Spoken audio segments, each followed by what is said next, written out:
Hello friends and dear student, एक बार फिर से आपका बहुत बहुत स्वागत है।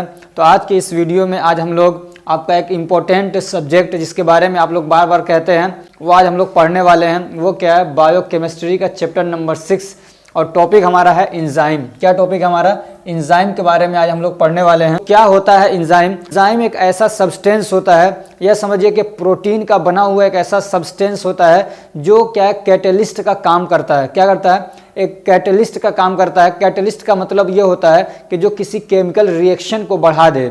हम लोग जैसे कि मान लीजिए हम लोग खाना खाते हैं, ठीक है, तो खाना खाने के बाद क्या होता है? एक केमिकल रिएक्शन शुरू होता है, खाना हजम होता है, तो उसमें बहुत सारे एंजाइम आते हैं जो खाने को हजम करवाते हैं। जैसे कि आपने पढ़ा होगा सलाइवा के बारे में, कार्बोहाइड्रेट को ये क्या करवाता है? हजम करवाता है। तो ये क्या सलाइवा एक तरीके का एंजाइम है, समझ रहे हैं। ऐसे ही आपने सुना होगा लाइपेज के बारे में, पेप्टिडेज के बारे में, अमाइलेज के बारे में।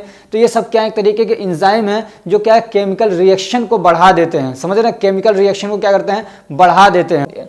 अब बहुत सारी चीज़ें हमको क्या है एंजाइम के बारे में पढ़ना है, तो चलिए एक एक को बारी बारी से सारी चीज़ों को हम लोग अब पढ़ते हैं। तो याद रखिएगा कि आपके जो मतलब सिलेबस है ना, जो भी सिलेबस के जितने टॉपिक है, जितने चैप्टर हैं, जैसे कि मान लीजिए प्रोटीन हो गया, कार्बोहाइड्रेट हो गया, लिपिड हो गया, एंजाइम हो गया, विटामिन हो गया, तो इसका डेफिनेशन ज़रूर याद रखिएगा। 2 नंबर का 1 नंबर का क्वेश्चन यहाँ से ज़रूर बनता है, समझ रहे हैं ना? ये मेरी बात याद रखिएगा। तो डेफिनेशन हम लोग देख लेते हैं। The specific types of protein that catalyse chemical reaction in living cell are called enzyme.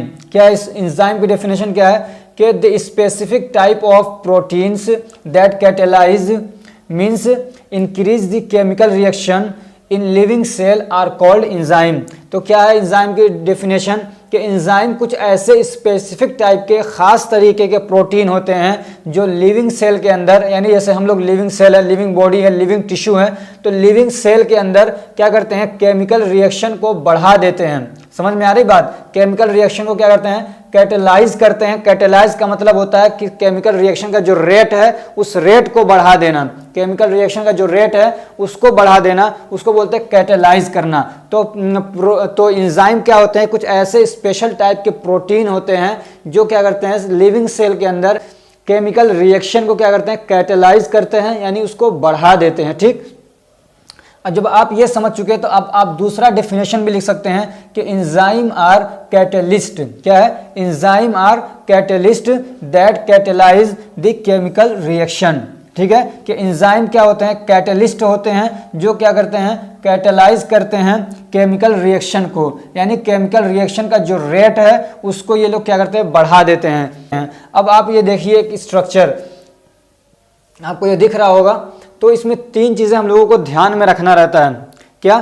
3 चीज़ें हम लोगों को इसमें ध्यान में रखना रहता है। एक होता है सबस्ट्रेट। क्या होता है? सबस्ट्रेट। एक होता है एंजाइम। एंजाइम तो आप समझ चुके।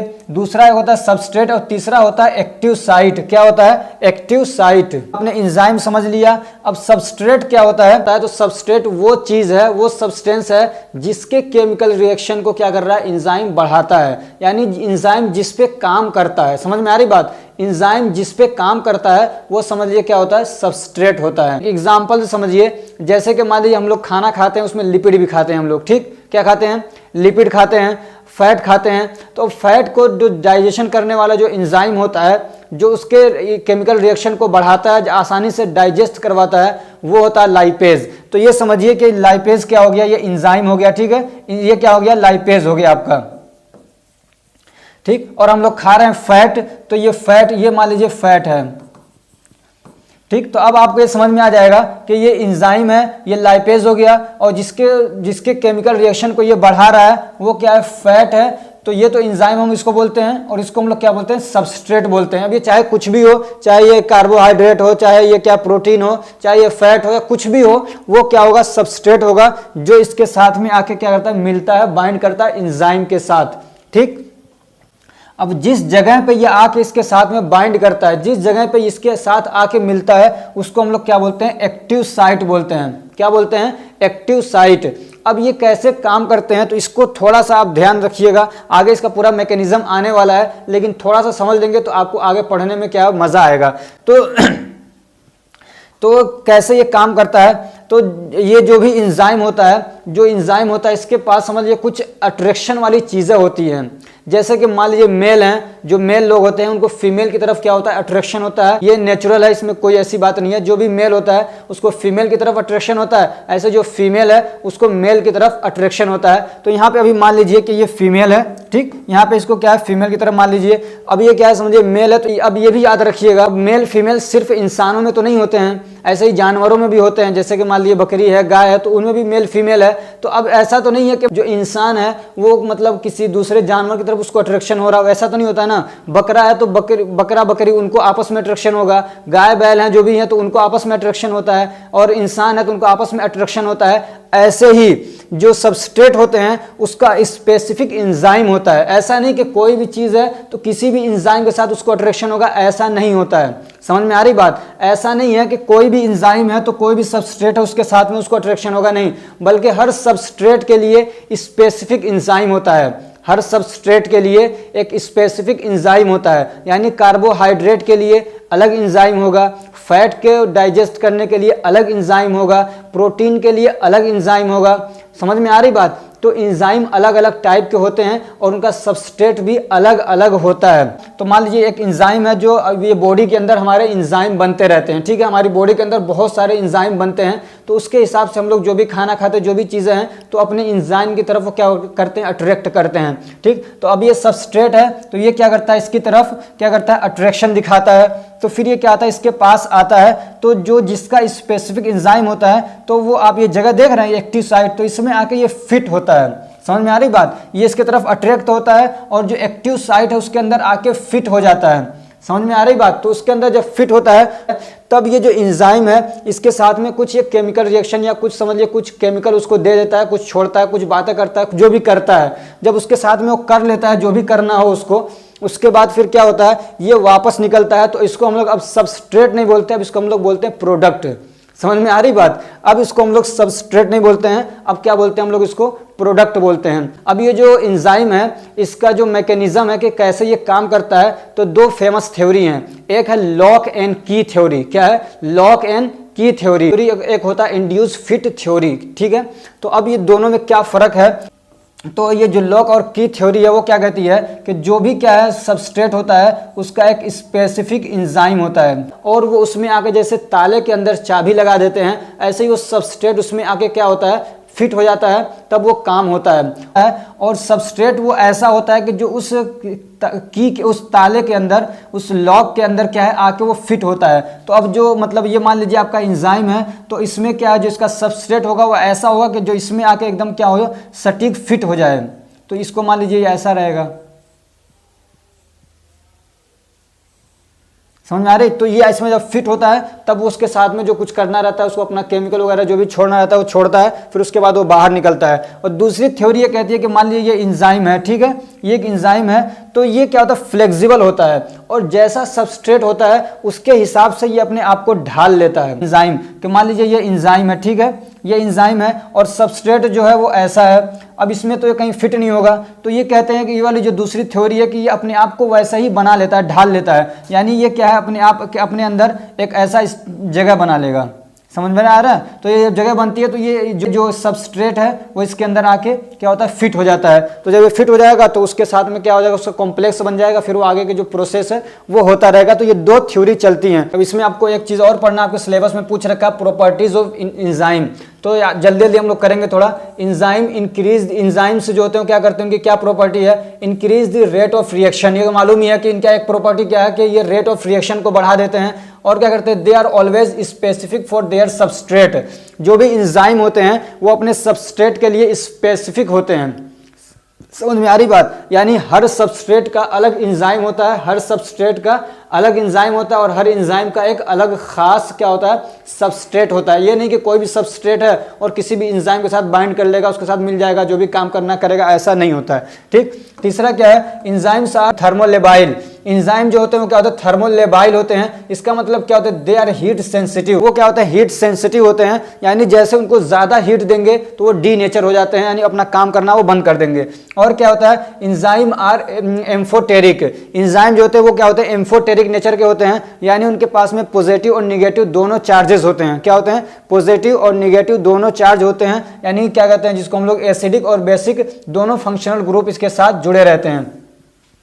और क्या इसका प्रॉपर्टी है, they are unstable and their activity can be decrease और enzyme can be destroyed by variety of conditions like temperature, wide changes in pH। तो अब क्या है, और क्या है, तो दे आर अनस्टेबल। ये जो होते हैं इंजाइम वो अनस्टेबल होते हैं, यानी कि एक ही हालत में हमेशा रहते हैं, बल्कि there activity can be decrease. उनकी अगर कंडीशन बदल रही है तो उनकी जो एक्टिविटी है वो भी क्या हो सकती है, कम हो सकती है। और इंजाइम कैन बी डिस्ट्रॉय, और इंजाइम या तो पूरा भी क्या है, खत्म हो सकता है, यानी पूरा एक तरीके से डिस्ट्रॉय हो सकता है बाय वेराइटी ऑफ कंडीशन, यानी कंडीशन के अलग अलग होने की वजह से। जैसे कंडीशंस क्या हैं, जैसे कि टेम्परेचर बहुत ज़्यादा हाई हो गया तो भी डीनेचर हो जाएंगे, बहुत ज़्यादा लो हो जाए इनएक्टिव हो जाएंगे। तो इस तरीके से जो मतलब कंडीशंस हैं उनके बदलने की वजह से इनकी जो एक्टिविटी है वो बदल सकती है। ऐसे ही क्या है, वाइड चेंजेस इन पीएच, यानी जो पीएच रेंज है वो बहुत ज़्यादा क्या हो रहा है, बदल रहा है। मान लीजिए जो इंजाइम्स होते हैं वो क्या कहते हैं, नॉर्मली 6 से 7.5 के बीच में काम करते हैं, और जो पीएच है आपने उसको 2 कर दिया, 1 कर दिया, तो उसमें भी क्या है, इंजाइम काम नहीं कर पाएगा। या तो आपने उसको 10 कर दिया, 12 कर दिया, तो उसमें भी वो क्या है, काम नहीं कर पाएगा। तो पीएच के बदलने की वजह से भी क्या है, इंजाइम को दिक्कत होती है। और क्या है, दे आर प्रोटीन्स, और जो इंजाइम होते हैं वो क्या होते हैं, प्रोटीन्स होते हैं विद हाई मोलिक्यूलर वेट, और उनका जो मोलिक्यूलर वेट होता है बहुत ज़्यादा होता है। ठीक है, कितना होता है, तो बिटवीन 10,000 टू मिलियंस, यानी 10,000 से लेके मिलियंस तक, यानी 1 मिलियन 2 मिलियन उनका मोलिक्यूलर वेट हो सकता है, यानी बहुत ज़्यादा मोलिक्यूलर वेट के होते हैं वो। ठीक, all enzymes are protein, all enzymes are protein. और ये बात भी ध्यान रखिए कि जो इंजाइम होते हैं वो क्या होते हैं, अक्सर ऑल लिखा है यहाँ पे, लेकिन क्या है, ज़्यादातर जो इंजाइम होते हैं वो प्रोटीन होते हैं। इसलिए यहाँ पे लिखा है except the group of catalytic of RNA, यानी आरएनए के अंदर जो इंजाइम होते हैं, जो कैटालाइटिक होते हैं, जो कैटलिस्ट होते हैं, वो क्या होते हैं, वो प्रोटीन के बने हुए नहीं होते हैं। नहीं तो अक्सर जो ज़्यादातर मतलब जो इंजाइम होते हैं वो प्रोटीन के बने होते हैं, लेकिन आरएनए के अंदर काम करने वाला जो इंजाइम होता है वो प्रोटीन का बना हुआ नहीं होता है। अब एक टॉपिक और है आपके सिलेबस में जो पूछ रखा है, वो है आईयूबी। क्या, आईयूबी और MB classification of enzyme. Enzyme का क्या है, आईयूबी और एमबी क्लासिफिकेशन पूछा है। तो आईयूबी का मतलब होता है इंटरनेशनल यूनियन ऑफ बायोकेमिस्ट्री, और एमबी का मतलब होता है मॉलिक्यूलर बायोलॉजी। तो ये क्या है, एक ऑर्गेनाइजेशन है जिन्होंने मतलब इस वाले फील्ड में, इंजाइम वाले फील्ड में बहुत काम किया है, बहुत सारे रिसर्च की हैं। तो उन्होंने कुछ क्लासिफिकेशन बताई हैं, और बहुत सारे कैसे इंजाइम का नाम रखा जाए, नहीं रखा जाए, कैसा सफिक्स लगाएंगे, कैसा प्रीफिक्स लगाएंगे, इसे पूरी डिटेल उन्होंने बताई। तो वो जो ऑर्गेनाइजेशन है उसी को हम लोग, उन्होंने क्या है, क्लासिफिकेशन किया इंजाइम का। तो 6 तरीके से उन्होंने क्लासिफाई किया है, तो वही क्लासिफिकेशन हम लोगों को पढ़ना है। ठीक है, अब उनका नोमेनक्लेचर क्या है, कैसे उन्होंने नाम रखा है, ये सब डिटेल में आपको जाने की ज़रूरत नहीं है। अब ये जो क्लासिफिकेशन है ना, ये इनके काम के हिसाब से किया गया है, यानी अलग अलग इंजाइम है, अलग अलग तरीके का फंक्शन वो शो करते हैं, परफॉर्म करते हैं, तो उन्हीं के काम के हिसाब से इनको बांटा गया है। तो सबसे पहला जो है वो है ऑक्सीडो रिडक्टेज। क्या है, ऑक्सीडो रिडक्टेज। ठीक है, तो इनका काम क्या होता है, तो दिस टाइप ऑफ इंजाइम, या दिस कर लीजिएगा, this type of enzyme involve in oxidation and reduction.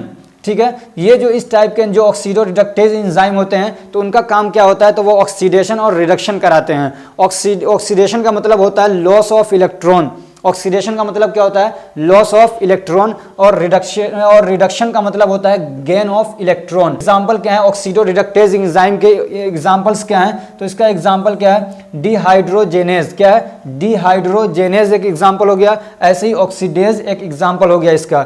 अब दूसरा जो टाइप है वो क्या है, ट्रांसफरेज। ये भी क्या है, इंजाइम का एक टाइप है, क्या है, transferase. This type of enzyme involve in transferring of chemical group such as alcohol, carboxyl, sulfate, phosphate, aldehyde, ketone। ठीक है। तो ये इस टाइप के जो एंजाइम होते हैं वो क्या करते हैं, तो वो जो केमिकल ग्रुप होते हैं ना उसको क्या करते हैं, ट्रांसफर करते हैं, यानी एक जगह से उठाया दूसरे के पास लाके छोड़ दिया, तो एक जगह से ले आके दूसरी जगह पहुंचाने का काम करते हैं। इनके एग्जाम्पल क्या है, ट्रांस अमाइनेज और काइनेज, ट्रांस अमाइनेज और काइनेज। अब तीसरा जो टाइप है एंजाइम का वो क्या है, हाइड्रोलाइसेज, क्या है, हाइड्रोलाइसेज। तो ये क्या करते हैं, तो this type of enzyme involve in breaking of different bonds. तो इस टाइप के जो एंजाइम होते हैं वो क्या करते हैं, डिफरेंट अलग अलग टाइप के जो बॉन्ड्स होते हैं उसको तोड़ने का काम करते हैं, ठीक है। ये क्या करते हैं, ब्रेकिंग ऑफ डिफरेंट बॉन्ड, अलग अलग टाइप के जो बॉन्ड्स हैं उसको तोड़ने का काम करते हैं, जैसे कि ग्लाइकोसाइडिक बॉन्ड होते हैं, पेप्टाइड बॉन्ड होते हैं, हाइड्रोजन बॉन्ड होते हैं। तो अलग अलग टाइप के जो बॉन्ड होते हैं उसको तोड़ने का काम कौन करता है, हाइड्रोलाइसेज। तो उसका एग्जांपल जैसे कि लाइपेज, पेप्टिडेज, ग्लाइकोसाइडेज, ठीक। और चौथा जो है वो क्या है, लाइएज। तो this type of enzyme involve addition और removal of element of water, removal of element of water, ammonia, carbon dioxide at double bonds.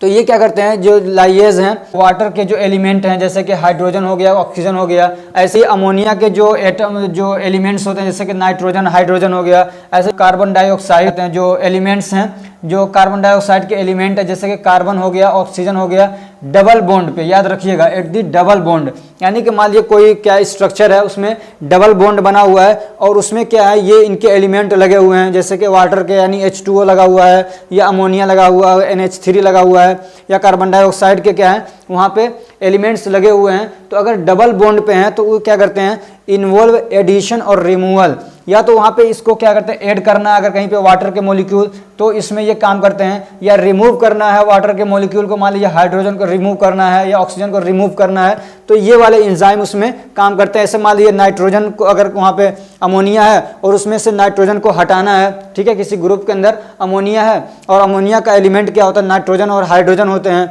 तो उसमें से अगर क्या कहते हैं नाइट्रोजन को हटाना है या हाइड्रोजन को हटाना है तो वो हटाने का काम या जोड़ना है, हटाना है या जोड़ना है, दोनों में से कोई सा भी अगर काम है इस टाइप का तो वो कौन करता है, लाइएज करते हैं। पांचवा जो टाइप है एंजाइम का वो है आइसोमरेज, क्या है, आइसोमरेज। तो ये क्या करते हैं, this type of enzyme are involve in isomerization reaction. तो ये क्या करते हैं, ये आइसोमराइजेशन रिएक्शन में काम आते हैं। आइसोमराइजेशन क्या होता है, तो isomerization is a process in which one isomer is formed from another, यानी जैसे कि आइसोमराइजेशन क्या होता है कि कुछ फार्मूला होता है, जैसे कि मान लीजिए C6H12O6 है, एक फार्मूला है, तो इसके अब स्ट्रक्चर अलग अलग तरीके से बनाए जाते हैं, उसी को बोलते हैं कि आइसोमराइजेशन, यानी केमिकल स्ट्रक्चर जो है, यानी केमिकल फार्मूला सेम हो और उसका जो स्ट्रक्चर बन रहा है वो अलग अलग अगर बनाया जा रहा है तो उसी को बोलते हैं आइसोमराइजेशन। तो ये उसमें क्या करते हैं, केमिकल फार्मूला तो एक है लेकिन उसका जो स्ट्रक्चर अलग अलग बनवाने में काम आते हैं जो एंजाइम, उसको हम लोग क्या बोलते हैं, आइसोमरेज। और जो छठा टाइप है एंजाइम का वो क्या है, लिगेज। तो this type of enzymes involve in binding और joining of two molecules together. तो ये जो लिगेजेज हैं, ये जो एंजाइम है, ये क्या करते हैं, तो ये आपस में मॉलिक्यूल्स को जोड़ने का काम करते हैं। मान लीजिए दो मॉलिक्यूल हैं तो उनको आपस में बॉन्ड बनाने का, जोड़ने का काम करवाते हैं कौन, लिगेजेज। तो इनका एग्जांपल क्या है, सिंथेटेज, क्या उसका सिंथेसिस करवाते हैं तो उसी से नाम रख दिया क्या, सिंथेटेज। ऐसे ही कार्बोक्सिलेज, क्या, कार्बोक्सिलेज। अब एक टॉपिक और था आपके सिलेबस में जो पूछ रखा है वो क्या है, फैक्टर्स अफेक्टिंग एंजाइम्स एक्टिविटी, यानी वो क्या चीज़ें हैं जो एंजाइम के एक्टिविटी को क्या करती हैं, अफेक्ट करती हैं। फैक्टर्स अफेक्टिंग एंजाइम एक्टिविटी, यानी वो कौन सी चीज़ें हैं, वो क्या क्या कंडीशंस हैं जो किसी एंजाइम के एक्टिविटी को क्या करती हैं, अफेक्ट करती हैं। अफेक्ट करने का मतलब ये नहीं होता है कि घटा दिया जाए उसको, समझ रहे हैं। अफेक्ट करने का मतलब या तो बढ़ा दें या घटा दें, सारी इसमें दोनों चीज़ें आती हैं। तो क्या क्या चीज़ें हैं, तो आपको अगर इतना भी याद हो जाता है ना तो समझ लीजिए काफ़ी है, लेकिन हम सबको डिटेल से पढ़ेंगे। तो सबसे पहला क्या है, कंसंट्रेशन ऑफ सबस्ट्रेट। क्या है, कंसंट्रेशन ऑफ सबस्ट्रेट। सबस्ट्रेट आप जान चुके हैं, ठीक। तो आप पहले सिर्फ टाइप्स पढ़ लीजिए। सबसे पहला क्या है, कंसंट्रेशन ऑफ सबस्ट्रेट, ये भी क्या करता है, अफेक्ट करता है। दूसरा कंसंट्रेशन ऑफ एंजाइम, एंजाइम का कंसंट्रेशन भी क्या करता है, अफेक्ट करता है एंजाइम की एक्टिविटी को। ऐसे ही इफेक्ट ऑफ टेम्परेचर, यानी टेम्परेचर भी क्या करता है, इफेक्ट डालता है। ऐसे ही पीएच भी क्या करता है, अफेक्ट करता है। ऐसे ही अल्ट्रावायलेट जो ऐसे ही जो यूवी यानी अल्ट्रावायलेट रेज होते हैं वो भी अफेक्ट डालते हैं। ऐसे ही क्या है, इनहिबिटर्स होते हैं, जो इंजाइम इनहिबिटर्स होते हैं वो भी क्या करते हैं, अफेक्ट करते हैं। ऐसे ही जो इंजाइम एक्टिवेटर्स होते हैं वो भी क्या करते हैं, अफेक्ट डालते हैं। आपको अब ये कन्फ्यूजन बिल्कुल नहीं रहना चाहिए कि अफेक्टिंग का मतलब किसी की एक्टिविटी को लो करना ही होता है, इसलिए कि यहाँ पे इनहिबिटर वो लो करेगा और एक्टिवेटर है तो वो क्या करेगा, बढ़ा देगा। तो अफेक्ट करने का मतलब जो जिसमें वो है उसको ऊपर कर दिया जाए तब भी वो अफेक्ट है, जो नॉर्मल उसका कंडीशन है उससे ऊपर कर दिया जाए तब भी अफेक्ट हो गया, नीचे कर दिया जाए तब भी अफेक्ट होता है। ठीक, तो सबसे पहला क्या था, कंसंट्रेशन ऑफ सबस्ट्रेट। ठीक, तो ये भी क्या करता है, इंजाइम की एक्टिविटी को अफेक्ट करता है। तो कैसे करता है, if the concentration of substrate increase, अगर जो सबस्ट्रेट है उसका कंसंट्रेशन को बढ़ाया जाए। जैसे कि मान लीजिए एग्जांपल से समझिएगा कि मान लीजिए एक इंजाइम हो गया, 2 इंजाइम हो गया, 3 इंजाइम, 4 इंजाइम है। ठीक है, कितने हैं, 4 इंजाइम हैं और यहाँ पे 2 सबस्ट्रेट हैं। ठीक है, 2 सबस्ट्रेट हैं। अब इसको ध्यान में रखिएगा। तो कह रहे हैं कि अगर हम लोग सबस्ट्रेट अगर हम लोग सबस्ट्रेट के कंसंट्रेशन को बढ़ा दें by keeping the concentration of enzyme constant, जो हमारा सबस्ट्रेट है इसके कंसंट्रेशन को हम लोग बढ़ा दें। मान लीजिए 2 थे, मैंने 4 कर दिया, इसका कंसंट्रेशन बढ़ गया। ये क्या हमारे सबस्ट्रेट हैं, क्या है, सबस्ट्रेट, और ये क्या है, हमारे इंजाइम है। ठीक, ये क्या है, हमारे इंजाइम। तो ये कह रहे हैं कि जो हमारा सबस्ट्रेट है उसका कंसंट्रेशन बढ़ा दें हम, और जो इंजाइम जितने हैं उनको कांस्टेंट रखा जाए। मान लीजिए 4 थे तो 4 ही रखें, तो फिर क्या होगा, initially the rate of reaction increase, तो क्या होगा, रेट ऑफ रिएक्शन बढ़ जाएगा। शुरू में क्या होगा, रेट ऑफ रिएक्शन बढ़ जाएगा। क्यों बढ़ेगा ऐसा, कि इसलिए कि ये 4 इंजाइम थे और 2 हमारे सबस्ट्रेट थे, तो 2 के साथ में क्या है, बाइंड करके अपना काम कर रहे थे, तो रिएक्शन हो रहा था तो थोड़ा कम था। ठीक, तो जितना भी रिएक्शन था वो था, लेकिन 2 सबस्ट्रेट और हमने बढ़ा दिए तो 2 इंजाइम और थे, तो ये 2 और भी काम करने लगे। तो ये समझिए कि अभी 2 दुकानें थी जहाँ से आपकी कमाई हो रही थी, ये इसके साथ बाइंड करके इसके साथ बाइंड करके काम कर रहा था, तो 2 ही से कमाई हो रही थी। ये 2 अभी आपकी दुकानें बंद थी, लेकिन जब यहाँ पे सबस्ट्रेट आ गए, यानी समझिए ग्राहक आ गए, तो अब ये दुकानें भी आपकी चलने लगी, तो आपका क्या होगा, इनकम बढ़ जाएगी ना। ऐसे ही क्या होता है, इंजाइम हम लोग इस तरीके से मानते हैं कि जब सबस्ट्रेट को बढ़ाते हैं तो इंजाइम का एक्शन क्या होता है, बढ़ जाता है, रेट ऑफ एक्शन क्या होता है, बढ़ जाता है। इस तरीके से इसको आप ध्यान में रखिएगा। हाँ, एक बात और ध्यान रखिएगा कि ये जो एक इंजाइम है ये अकेले 2 के साथ नहीं मतलब बाइंड करेगा, 2 के साथ काम नहीं करेगा, 2 के साथ इनका क्या कनेक्शन नहीं रहेगा। एक इंजाइम एक ही सबस्ट्रेट के साथ काम करता है, एक इंजाइम एक ही सबस्ट्रेट के साथ काम करेगा, ये ध्यान रखिएगा, तब आपको समझने में और आसानी होगी। ठीक, तो ये क्या कह रहे हैं कि अगर concentration of substrate increase by keeping the concentration of enzyme constant, तो क्या होगा, initially rate of reaction increase.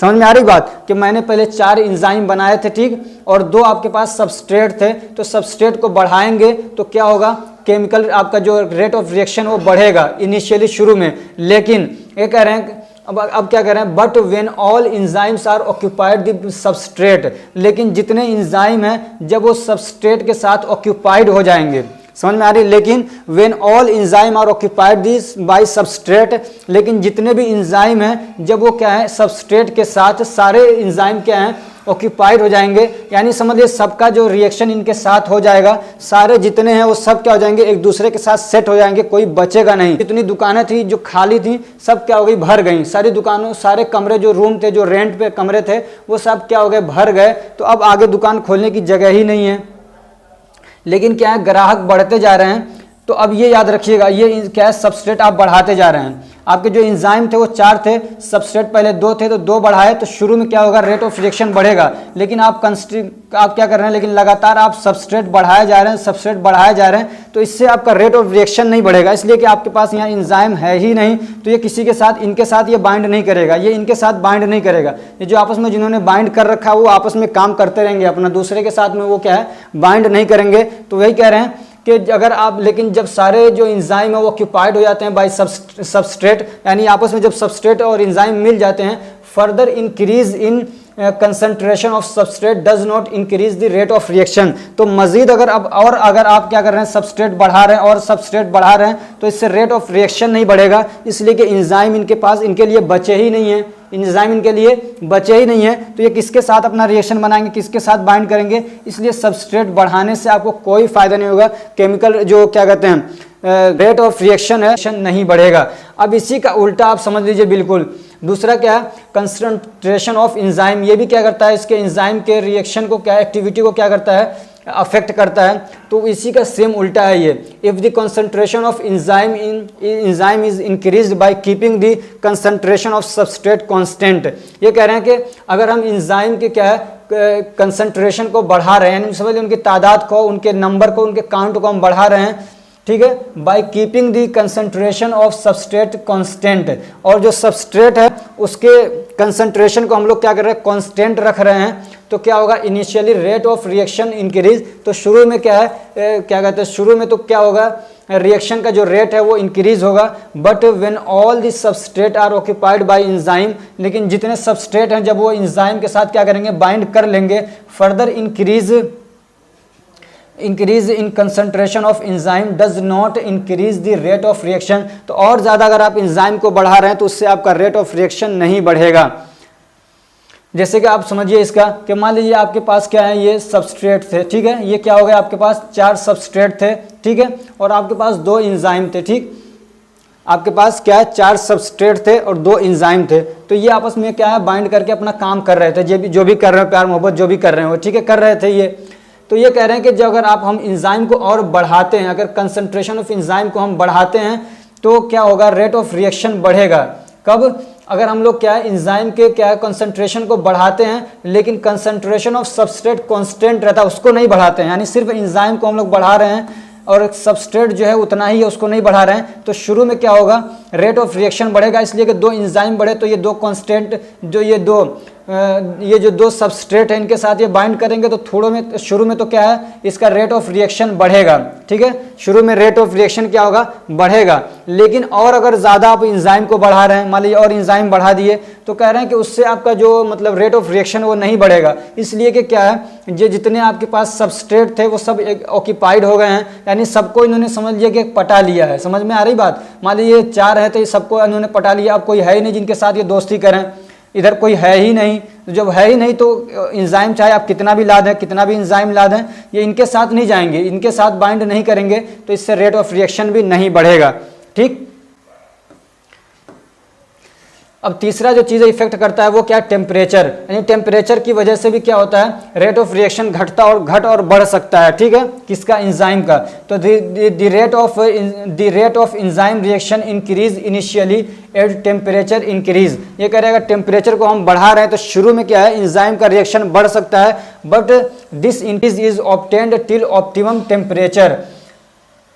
लेकिन जो ये एंजाइम का रिएक्शन बढ़ रहा है, जो रेट ऑफ रिएक्शन बढ़ रहा है वो क्या है, एक ऑप्टिमल टेम्परेचर तक ही बढ़ेगा, एक क्या है, एक ऑप्टिमम टेम्परेचर तक ही बढ़ेगा। ऑप्टिमम मतलब एक समझ लीजिए बॉर्डर लाइन है, एक बेस्ट टेम्परेचर जो है वहीं तक बढ़ेगा, उससे आगे नहीं बढ़ेगा।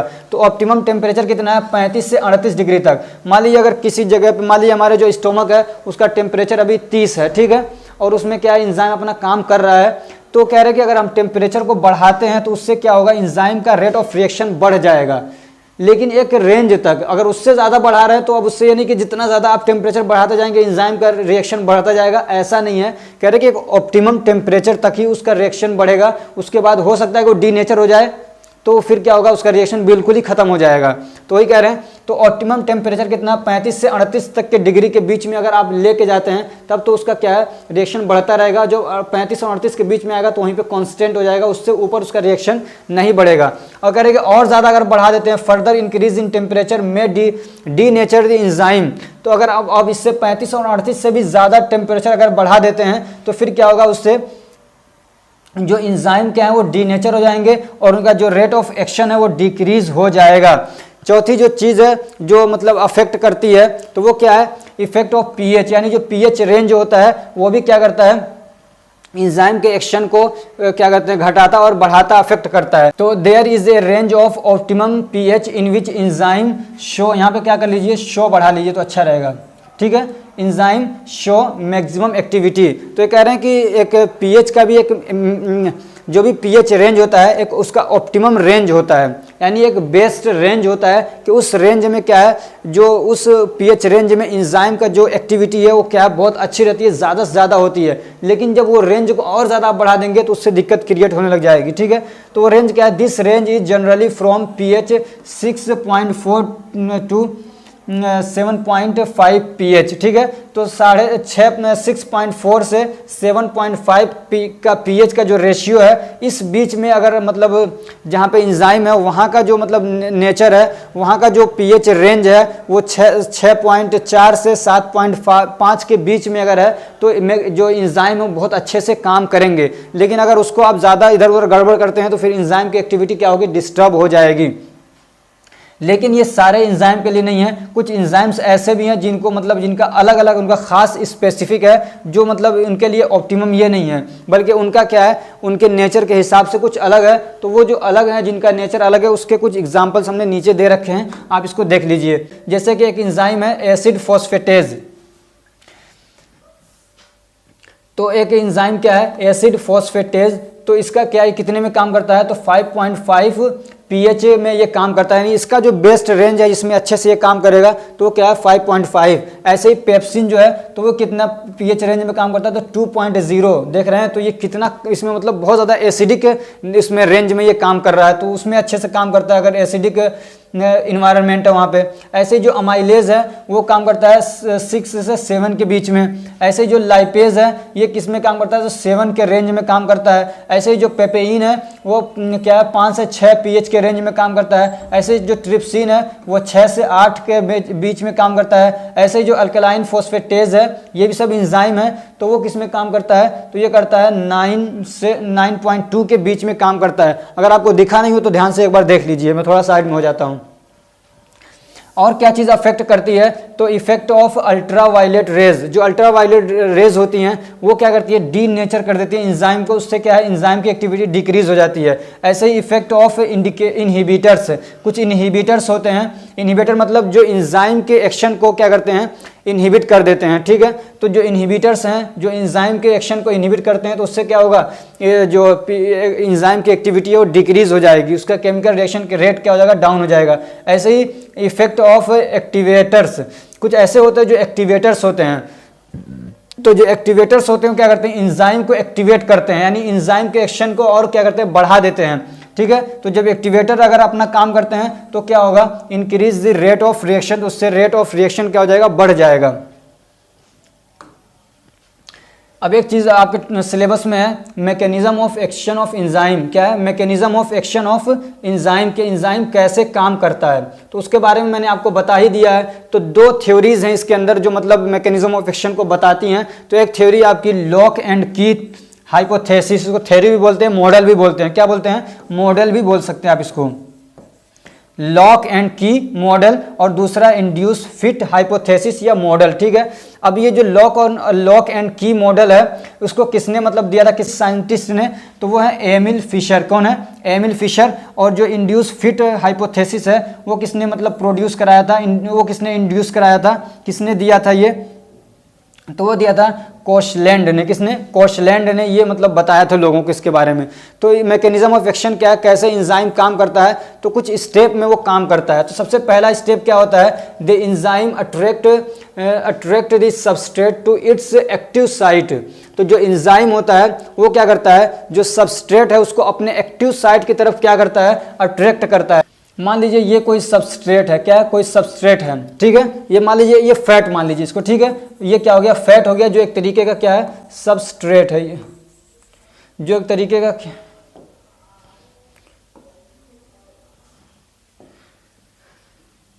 ये क्या है, फैट है, जो एक तरीके का क्या है, सबस्ट्रेट है, ठीक है। अब इसका जो मान लीजिए इंजाइम है,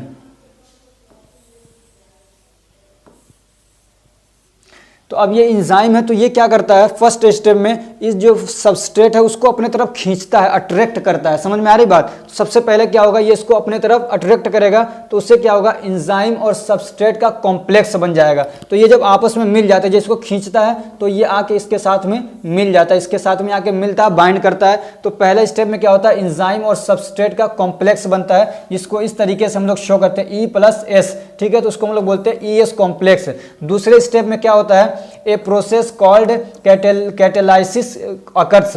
तो एक प्रोसेस होता है दूसरे स्टेप में जिसको हम लोग बोलते हैं कैटेलाइसिस, यानी जो इंजाइम है ये अपने सबस्ट्रेट के साथ कुछ करता है, यानी कुछ बातें करता है, कुछ को समझाता है, कुछ केमिकल देता है, पैसे वैसे दे के मनाता है कि जाओ तुम ज़्यादा जिद न करना और आराम से क्या हो, डाइजेस्ट हो जाना, ठीक है।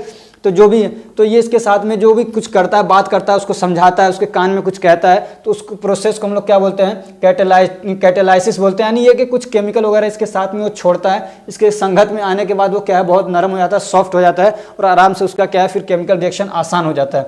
और फिर तीसरे स्टेप में क्या होता है, now the enzyme release the substrate. अब फिर उसके बाद जब इससे अपना जो भी बातचीत करना रहता है, जो भी करना रहता है, जब वो कर लेता है, फिर उसके बाद क्या करता है, ये एंजाइम उसको रिलीज कर देता है। ठीक है, तो वो क्या होता है, बाहर आ जाता है। अब ये क्या होता है, कभी तो दो, ये टूट के दो हो जाता है, कभी सिंगल ही रहता है। ठीक है, तो ये समझ लीजिए आपका सबस्ट्रेट बाहर आ गया। तो इसको हम लोग नाउ सबस्ट्रेट, और अब जब ये सबस्ट्रेट बाहर आता है उसको हम लोग क्या बोलते हैं, प्रोडक्ट बोलते हैं। क्या बोलते हैं, प्रोडक्ट। ठीक है, उसको क्या बोलते हैं हम लोग, प्रोडक्ट बोलते हैं। तो ये यहाँ पे आप देखिए, ये ES था। ठीक है, ES क्या उसको बोलते हैं हम लोग, प्रोडक्ट। ठीक, तो अभी आप देखिए कि उसको ये ES था, यानी क्या कहते हैं, एंजाइम और सबस्ट्रेट का क्या कहते हैं, कॉम्प्लेक्स बना हुआ था। फिर उसका दूसरा स्टेप में क्या कुछ कैटेलाइसिस हुआ, और तीसरे स्टेप में क्या होता है, फिर यहाँ ES एक साथ में थे तो E अलग हो जाता है, एंजाइम अलग हो जाता है। फिर उसके बाद जो रिलीज होता है वो प्रोडक्ट होता है। ठीक है, अब एक टॉपिक और है उसमें कि आपके सिलेबस में वो क्या है, एंजाइम इनहिबिटर्स। क्या है, एंजाइम इनहिबिटर्स। तो एंजाइम इनहिबिटर्स क्या होते हैं, तो द एजेंट्स विच प्रिवेंट और decrease the action of enzymes are called enzyme inhibitors. तो कह रहे हैं कि वो चीज़ें या वो सब्सटेंस जो क्या करते हैं, एंजाइम के एक्शन को डिक्रीज कर देते हैं या रोक देते हैं, उसको हम लोग बोलते हैं एंजाइम इनहिबिटर।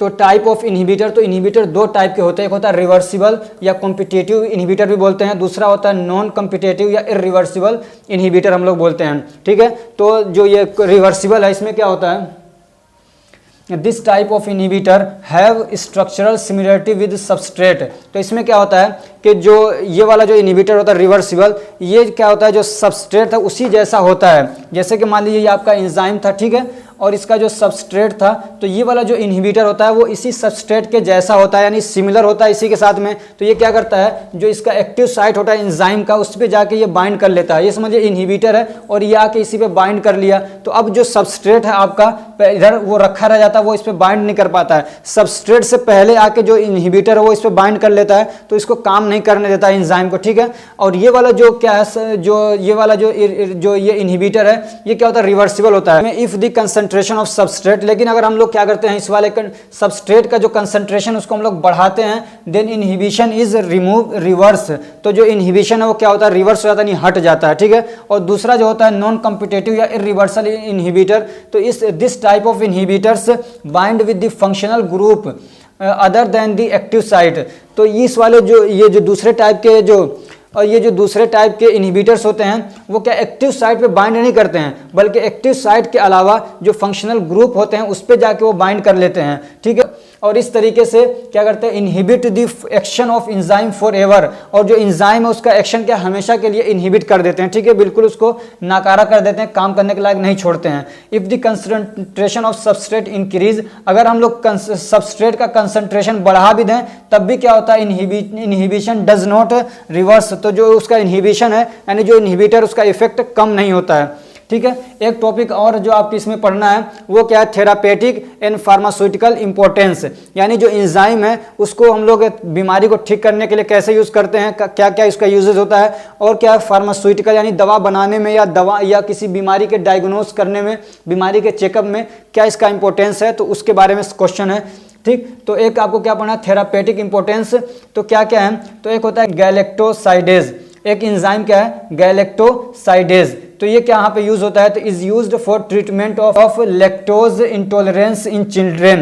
ये कह रहे हैं कि जो बच्चा है जिसको क्या लैक्टोज हजम नहीं हो पा रहा है, इंटॉलरेंस हो रहा है उसको, तो उसको क्या कहते हैं ठीक करने के लिए, ऐसी कंडीशन को ठीक करने के लिए गैलेक्टोसाइडेज देते हैं। तो जब ये देंगे तो ये क्या करेगा, लैक्टोज को क्या करेगा, आसानी से डाइजेस्ट करवा देगा, तो बच्चे को इंटॉलरेंस नहीं होगा, आसानी से उसको हजम हो जाएगा। दूसरा एक एंजाइम है L asparaginase, is use to treat cancer. तो ये जो है ना एक एल एस्पैराजिनेज एंजाइम है, तो ये किस काम में यूज होता है, तो ये कैंसर को ठीक करने के लिए, यानी ल्यूकेमिया को ठीक करने के लिए यूज होता है। यानी अगर क्या कहते हैं जो हमारा ब्लड में जो RBCs होते हैं उनका कैंसर हो गया बहुत ज़्यादा, वो बढ़ रहे हैं, तो उसको ठीक करने के लिए इसको यूज़ किया जाता है। ऐसे ही क्या pepsin, lipase, amylase, peptidase are use to treat gastrointestinal digestive disorder. ठीक है, हमारे ये जो इंजाइम है ये जो इंजाइम्स हैं ये हमारा जो GIT है इसमें डिसऑर्डर होता है डाइजेस्ट से रिलेटेड, यानी डाइजेशन से रिलेटेड हमारे GIT में दिक्कत होती है, खाना हजम वगैरह नहीं होता है, तो ये वाले इंजाइम क्या करते हैं, यूज़ किए जाते हैं, तो ये क्या होते हैं, हेल्पफुल होते हैं। ऐसे एक इंजाइम है trypsin is use to treat inflammation. ठीक है, ट्रिप्सिन इन्फ्लामेशन को ठीक करने के लिए यूज़ होता है। ऐसे ही nattokinase is use to increase production of plasma, यानी अगर किसी का प्लाज्मा, ब्लड का प्लाज्मा क्या वो कम हो रहा है तो उसका प्रोडक्शन कराने के लिए, उसको बढ़ाने के लिए नेटोकाइनेज यूज होता है। ऐसे ही क्या streptokinase are use to treat thrombosis. Streptokinase एक इंजाइम है जो थ्रोम्बोसिस को ठीक करने के लिए यूज होता है, यानी क्या है जो हमारा प्लेटलेट है उसका क्या क्लोट हो रहा है, यानी समझिए ब्लड का क्लोटिंग हो रहा है, तो उस क्लोटिंग को तोड़ने के लिए, डिजोल्व करने के लिए इसको हम लोग यूज करते हैं। ऐसे ही क्या है collagenase is use to treat skin ulcer. अगर किसी को स्किन का अल्सर हो रहा है यानी छाले वगैरह पड़ गए हैं तो उसको लिए हम लोग क्या करते हैं, कोलेजेनेज यूज करते हैं। ठीक है, सही क्या है uricase is use to treat gout. अगर गाउट हो रहा है यानी गठिया का दर्द होता है, उसमें क्या होता है, यूरिक एसिड जमा हो जाता है, तो उसको ठीक करने के लिए यूरिकेज इंजाइम यूज होता है। ऐसे ही lysosome is used as antibiotic, और लाइसोसोम इंजाइम होता है एक तरीके का जो एंटीबायोटिक के तौर पे यूज होता है। ऐसे ही urokinase is use to dissolve blood clots. ऐसे ही एक इंजाइम है यूरोकाइनेज, तो वो क्या है ब्लड का क्लोटिंग अगर हो रही है तो उसको डिजोल्व करने के लिए, ब्लड क्लोटिंग को हटाने के लिए यूज किया जाता है। फार्मास्यूटिकल इंपॉर्टेंस क्या है, यानी दवा वगैरह बनाने के लिए या डायग्नोसिस के लिए यूज किया जाता है, तो उसमें से क्या है ग्लूकोज आइसोमरेज। क्या है ग्लूकोज आइसोमरेज एक इंजाइम है, is used for production of high fructose syrup, यानी हाई लेवल का फ्रक्टोज जिसमें हो ऐसा सिरप बनाने के लिए ग्लूकोज आइसोमरेज यूज किया जाता है, एक इंजाइम है। ऐसे ही gamma glutamyl transpeptidase is use for diagnosis of alcohol abuse and infective hepatitis. Gamma glutamyl transpeptidase ये क्या होता है, अगर किसी ने शराब पी लिया, शराब का एब्यूज़ हो गया, तो उसका चेकअप करना है कि इसने शराब की वजह से इसको दिक्कत हुई है नहीं हुई है, तो उसको डायग्नोस करने के लिए। ऐसे अगर इन्फेक्शन हो गया लीवर के अंदर, उसको हम लोग बोलते हैं इन्फेक्टिव हेपेटाइटिस, तो उसको चेक करने के लिए भी क्या है इसको यूज़ किया जाता है। ऐसे ही penicillin acylase is use in production of penicillin. Penicillin एक एंटीबायोटिक आता है, तो उसके प्रोडक्शन के लिए पेनिसिलिन एसाइलेज इंजाइम को यूज़ किया जाता है। और क्या lactase dehydrogenase is use for diagnosis of infective hepatitis and leukaemia. Leukaemia अगर किसी को हो गया, ब्लड कैंसर हो गया, ऐसे क्या लीवर में क्या इन्फेक्शन हो गया, तो उसके डायग्नोसिस के लिए लैक्टेज डिहाइड्रोजेनेज इंजाइम यूज किया जाता है। ऐसे ही amylase is use for diagnosis of pancreatitis. ऐसे अगर किसी के पैनक्रियाज के अंदर इन्फ्लामेशन हो गया, इन्फेक्शन वगैरह हो गया है, तो उसको चेक करने के लिए अमाइलेज यूज़ किया जाता है। ठीक है, और उस वाली कंडीशन में क्या होता है, बहुत ज़्यादा अमाइलेज बढ़ने लग जाता है हमारे प्लाज्मा के अंदर, तो उसी को चेक किया जाता है कि प्लाज्मा के अंदर अमाइलेज ज़्यादा नहीं, अगर ज़्यादा होता है तो इसका मतलब क्या है, पैनक्रिएटाइटिस हो चुका है। ये जो टॉपिक था आपका यहीं पर कंप्लीट होता है। अगर ये हमारी कोशिश आपको अच्छी लग रही है तो वीडियो को लाइक करिए, चैनल को सब्सक्राइब करिए और अपने फ्रेंड्स को भी शेयर करिए ताकि वो भी इससे फ़ायदा उठा सकें। Thank you so much for watching.